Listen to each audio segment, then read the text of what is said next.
muito relacionado à contracultura e à politicagem que está acontecendo dentro dos Estados Unidos. Porque acho que é um caso mais emblemático assim, de Guerra Fria. E aí, como isso aconteceu, muitas obras, quando querem usar algum recurso, sei lá, visual, para falar contracultura ou resistência, já vão direto. Vietnã. Que nem a gente falou, Star Wars tem isso, música tem isso, o rock estava crescendo muito, utilizava muito isso. Você tem, sei lá, Black Sabbath fazia música contra a Guerra do Vietnã, então tem muita coisa. Eu acho que é um pouco também nesse sentido, assim. E assim, ó, e como é uma guerra longa e uma guerra onde tinha muito tema a ser abordado, foi por isso filme de qualquer coisa. Chuck Norris fez o Braddock. Não tinha nada da moral ali, era só o quê? Era só um herói americano, um homem, o exército de um homem só, matando todos os Vietcongues. Então assim, beleza, eu não quero ver um filme crítico sobre a guerra, quero ver um entretenimento. Tem também. Então você produziu tudo, o Vietnã foi plano de fundo de muito filme da época também. Não só pra quem quer criticar, mas beleza, quero criticar, também dá. Quero ver o lado do americano, existe. Quero ver o lado do civil vietnamita, beleza. Do prisioneiro de guerra, tem também. Então tem pra tudo. Como que eles procuram aí? Eu queria colocar um mapa, a gente coloca um mapa atual, um mapa antigo, para o pessoal entender, mudou muito, Seria bom colocar do Vietnã do Norte e do Sul, né? Da divisão de Vamos ver se a gente Genebra, acha esse 54. mapa, em cima desse mapa depois vocês vão comentando então. Beleza. Qual é o contexto da época? O que estava acontecendo no mundo na época? E o que leva a essa guerra? As coisas Na verdade, acho que fica muito vago se a gente fala só, por exemplo, a partir da Guerra do Vietnã, né? Não dá, né? Tem coisas antes. Tem que pensar no imperialismo do século XIX. Na verdade, assim, eu costumo até falar sobre o Vietnã, que quando que foi o vietnamita, né? Porque quando que foi... Sempre o povo vietnamita, né? O povo do Vietnã sempre lutou por autonomia. E pensa bem, aí antes mesmo, não era Estado Nacional, não era país, mas foi dominado por China.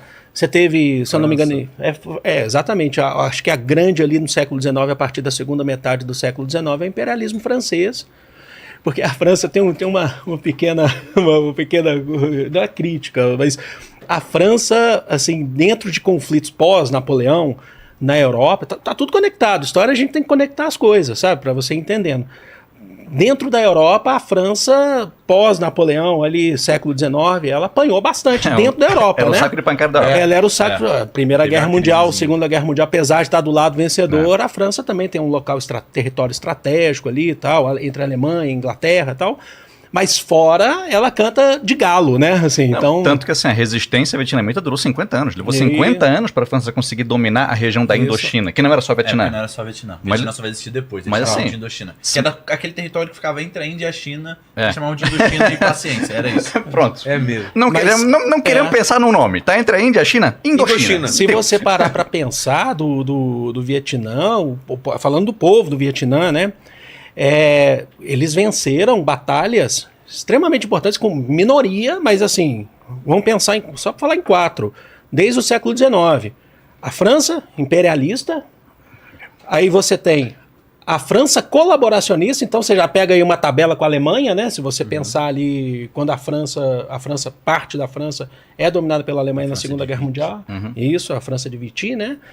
Você tem o Japão, que tinha um plano imperialista pesadíssimo no Oriente, e depois os Estados Unidos. Então, assim, para chegar depois... E, assim, se engana também quem pensa que a partir da década de 70 acabou também, né? Foi muita luta ali, inclusive, depois você teve até conflito com a China, né? Você teve até conflito com a China, com Camboja, ainda que muito rápido, assim, né? Mas no século XIX, vamos parar para pensar, o Vietnã era o que a gente vai chamar de Estado fantoche, ou protetorado francês, e era assim, só domínio francês. E o povo do Vietnã? E a população do Vietnã? Vai ser livre quando?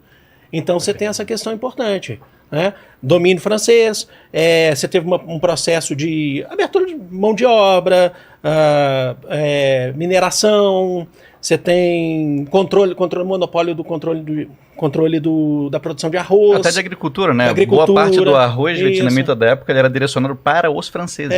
Então o vietnamita produzia o arroz, mas esse arroz não era para eles. Era para a elite francesa. Justamente. E ele produziu o próprio arroz. Não, e a gente vê toda a questão de colonialista assim, francesa, que Saigon, que foi a capital do Vietnã do Sul, ela foi construída para ser parecida com cidades francesas. A arquitetura não é uma arquitetura oriental, ela é uma arquitetura europeia. É muito parecido com, em outras escalas, mas é parecido com esse processo que a gente viveu, por exemplo, também, né? A gente tem muita sim. estrutura É. em escala europeia, muitas das nossas coisas foram pra lá, então a gente entende um pouco. Os sim, azulejos quando a gente- portugueses, né? Mas se eu for explicar, se a gente tivesse essa conversa com Teatro alguém lá- da Europa, Teatro de Manaus, eles iam achar muito né? esquisito. Ele falou assim, como assim? Isso é possível? A gente, tipo assim, a nossa realidade é assim. Então, assim, a gente tem essa proximidade maior. Mas foi muito difícil. O Vietnã, ele... O francês lá não tinha interesse em aprender a língua dos caras. Os caras que vão aprender a nossa língua. Tá maluco? Igualité não existia no Vietnã nesse momento, na Indochina daquela época. Não havia igualdade. Igualdade entre os franceses. O vietnamita, o pessoal da Indochina em geral, ele era visto como um povo de segunda classe. Então, apesar de Até ter... por uma questão étnica, né? Não, pois Ele então. não é europeu, ele é Ele é asiático. um asiático? Pô, eles vão tratar esses caras como igual? Então isso aí não existia nesse momento. Então, pensar assim, de que o povo vietnamita viveu só na mão do francês, beleza, teve todo esse colonialismo, onde foi mantidas figuras políticas, por exemplo, o imperador do... Não sei se o nome é imperador, tá? Posso estar errando a nomenclatura. Ele foi mantido no cargo, mas era um fantoche.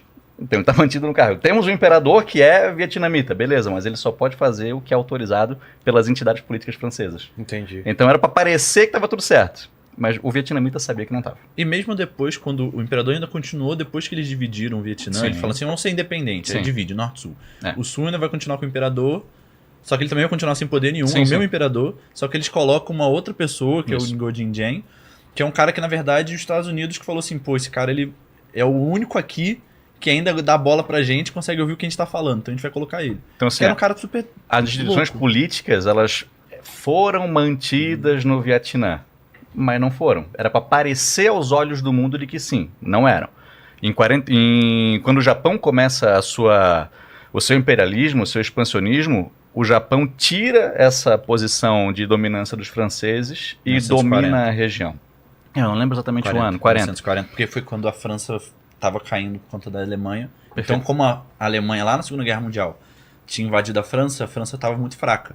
Então ela tinha problemas demais para resolver dentro da França para conseguir se preocupar com o que estavam fazendo com o território dela lá literalmente na Conchinchina, porque a Conchinchina fica no Vietnã. Sim. Literalmente ela sabia o que estava acontecendo na sul ali do Conchinchina. Vietnã, né? É, no sul do Mais Vietnã. no sul ali. Então, assim, aí o Japão, que estava com o processo expansionista todo ali do eixo, que a gente não fala tanto, mas que é um fator muito importante ali na Guerra do Pacífico, ele invadiu o território e ocupou, e ficou aquele trailer ali danado. Então, Esse mapa, querem falar dele agora? Deixa pra mostrar depois. eu vou falar um pouquinho depois, cara. Então depois a Esse gente mapa é a mostra. partir É. de 54, É, 55, é, né? Esse mapa é partido. Mas dá pra gente se localizar ali. Dá, Né? é. Tem a parte norte e parte sul é interessante ali, porque o norte ele faz fronteira com a China. Isso. E isso é muito relevante pra gente. Então, o que é interessante ver, assim, até nesse momento, é que os vietnamitas lutaram contra chineses, lutaram contra franceses, lutaram contra alemães, podemos dizer assim, É, de tabela. né? contra japoneses, e a guerra termina. Show de bola. Vão estar livres? Não, porque os franceses eles voltam a querer exercer o domínio. Os franceses eles entendiam que para eles continuarem sendo vistos como uma grande potência mundial, algumas de suas colônias não podiam sair. A Argélia é um excelente exemplo, mas a Indochina é outro. Então, assim que começa o processo de descolonização asiática, começa uma guerra lá, que é a Guerra da Indochina. E ela é um prelúdio para a Guerra do Vietnã, que é uma guerra do povo que vive no Vietnã, Laos e Camboja, contra os colonos franceses.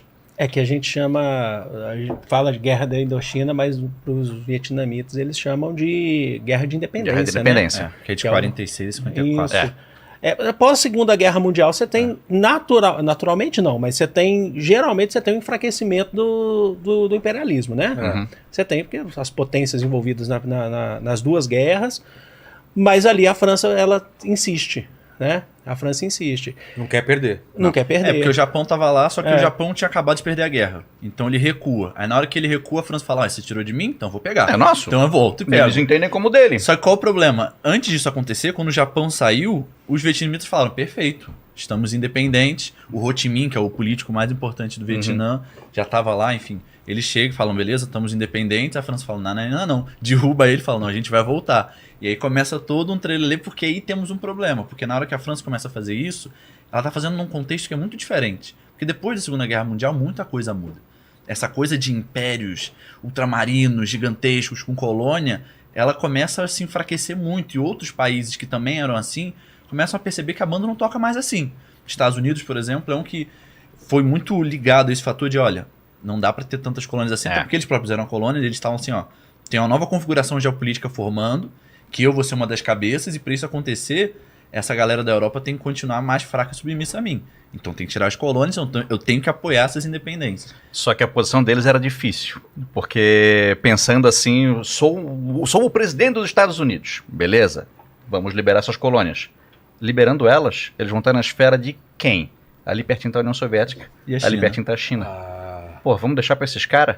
Começa, e bem na época do Pânico Vermelho. Nossa, comunistas em todos os lugares. Meu Deus do céu, se a gente liberar para Guerra da tabuleiro, Coreia, todo mundo isso. tem... Revolução Porque no Chinesa. começo eles tentam deixar as coisas acontecerem. Só que aí o que vai acontecer? Você tem a crise da Coreia. É. Você começa a ter várias questões e fala assim: se a gente deixar correr frouxo, os comunistas vão chegar. É. E para eles isso não poderia acontecer. Não tá Porque qual é a ideia deles? Na Segunda Guerra Mundial, na cabeça deles, existiam 3 eixos. Que era o eixo ali do nazifascismo, que era o eixo de fato. Você tinha os aliados junto pela democracia. E eles, querendo ou não, se sentiram meio que obrigados a se aliar aos comunistas na Segunda Guerra para Mundial. derrotar um inimigo. Para derrotar o nazifascismo. Quando o nazifascismo cai, na visão estadunidense beleza, falta mais um jogador pra gente tirar da brincadeira. Então, quando eles começam a expandir isso, eles começam a ficar em pânico. Porque querendo ou não, a Coreia, para os Estados Unidos, é visto como uma derrota. Porque eles tentaram impedir o comunismo de avançar na Coreia. Por mais que o comunismo não pegou a Coreia inteira, Isso. pegou metade. É, a situação da Coreia era muito parecida com a situação na Indochina, onde era uma região ocupada pelo Japão, onde muitas atrocidades foram cometidas, e o Japão, quando perde a guerra, deixa a região. E agora, quem estará na esfera de influência dessa região? A China e a União Soviética. O China e a União Soviética, a mesma coisa. Porque eles fazem fronteira. Enquanto acontece a guerra da Indochina, também acontece a guerra da Coreia. E a guerra da Coreia ela termina em 53 com um cessar-fogo. Termina. Não dá dizer que Eles terminou. estão em guerra até hoje, na verdade. Porque mas- é um cessar-fogo. Paramos. Até quando? Paramos. E ficou nisso. Foi assinado um Nem cessar-fogo. você, nem eu. Mas se a questão é para os Estados Unidos, né? Se eu tenho um país que antes era capitalista, colonial, mas ele tinha lógicas capitalistas, e você tem um avanço do comunismo que pegou metade, parar aqui não é que não foi eu, nem você ganhou. O comunista conseguiu metade e ele não tinha nada. Então isso começa a gerar uma crise muito grande, porque eles falam assim, cara, se isso acontecer no Vietnã, porque se isso acontecer no Vietnã, acontecer na Coreia, acontecer no Senhor, acontecer... Não vai ter como a gente ficar segurando metade do país. O pensamento era, se acontecer no Vietnã, vai acontecer no Laos, vai acontecer no Camboja, vai acontecer na Tailândia, vai acontecer na Índia, vai acontecer no Japão, vai acontecer em todo lugar. O Eisenhower chamava isso de teoria do dominó. É, Dominó. Os franceses chamavam de teoria do... Não era dominó, eles eram outro jogo deles. Os franceses? Eles tinham outro nome que era uma coisa. dominó. Mas você tem uma questão que a gente falando assim, parece, assim, na história tem essa questão, né? A gente fala, parece que foi ali, foi uma dominação. Mas assim, as torturas, o que o povo viveu, assim, a gente não consegue nem imaginar, assim, de tortura, de mortes. estupro. Nossa, muito, assim, muito. A gente falando, parece que é um negócio que foi ali, assim, sabe? Ah, foram algumas décadas e beleza. E não. É uma vida normal enquanto são dominados. Não eu era. acho que em relação a questões imperialistas ali, você tem o que o povo do Vietnã viveu, o que o povo coreano viveu nas mãos dos japoneses também. Sabe? O Congo belga também, você tem, né? Que já é uma outra questão, mas também tem Argélia. pesada. Cada Argélia. canto que sofreu Então, assim, colonização.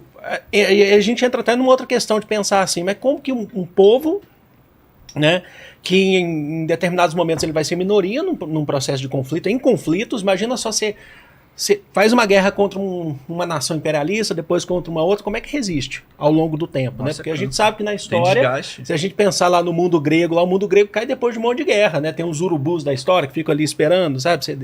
Você cair, você vai lá e pega, ó, agora enfraqueceu. Aí como? Tem um componente muito forte aí também, a questão nacionalista, sabe? Que depois, em um determinado momento, fica lá, a gente vai falar de um nacionalismo proletário, entra um componente marxista. Não dá de pensar que não existia nacionalismo no Vietnã. Existia desde o começo do século XX. Sim, E muito, é. e muito. Sim. Tanto que quando você tem a divisão do norte e do sul, ambos são nacionalistas. É. Isso. Só que eles têm projetos E nacionais veja, diferentes. e é o mesmo povo E é o mesmo povo, É é, o a mesma mesmo galera, povo. a mesma língua, é o mesmo tudo. que está dividido. Que é o caso muito parecido É. com a Coreia. Exatamente. Mas eu penso assim também, em relação à resistência, sabe? Em resistir.